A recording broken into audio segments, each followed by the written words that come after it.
Maithili express की शानदार प्रस्तुति। छठ के दर्शन कराई देबो। बोली बोली छठी मैया की जय। खुशी रिकॉर्डिंग स्टूडियो बलुआहा। छठी माई के महिमा महान, महिमा महान गे महिमा महान। छठी माई के महिमा महान, महिमा महान गे महिमा महान। कहबी त घाटो सजाई देबो, छठी माई के दर्शन कराई देबो। कहबी त घाटो सजाई देबो, छठी माई के दर्शन कराई देबो। छठी माई छै जग में महान, जग में महान गई जग में महान।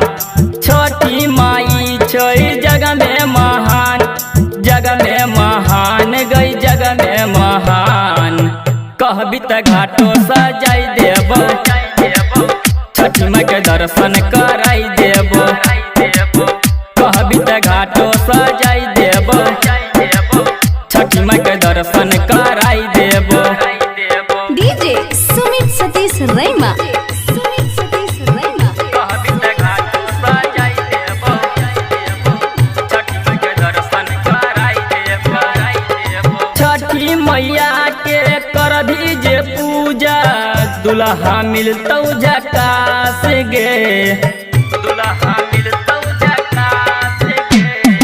छठी मैया के करभी जे पूजा, दुल्हा मिलतौ झकास गे। सेब नारियल सब आइन देबो, फल से हम दौरा सजैबो। छठी माई से अपन भगिया जगा, भगिया जगा गई भगिया जगा। कहबी त घाटो सजाई देबो, छठी माई के दर्शन कराई देबो। कहबी त घाटो सजाई देबो, छठी माई के दर्शन कराई देबो।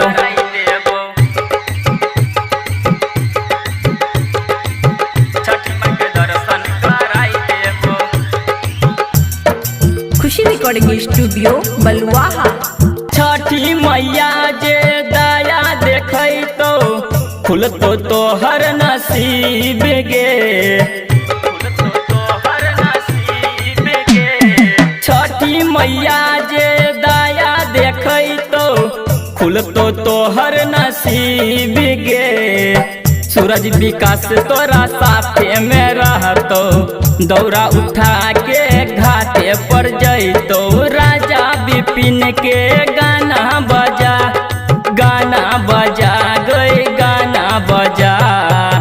कहबी त घाटो सजाई देबो, छठी माई के दर्शन कराई देबो। कहबी त घाटो सजाई देबो, छठी माई के दर्शन कराई देबो। छठी माई के महिमा महान, महिमा महान गे महिमा महान। छठी माई छै जग में महान, जग में महान गई जग में महान। कहबी त घाटो सजाई देबो, छठी माई के दर्शन कराई देबो। कहबी त घाटो सजाई देबो, छठी माई के दर्शन कराई देबो। खुशी रिकॉर्डिंग स्टूडियो बलुआहा।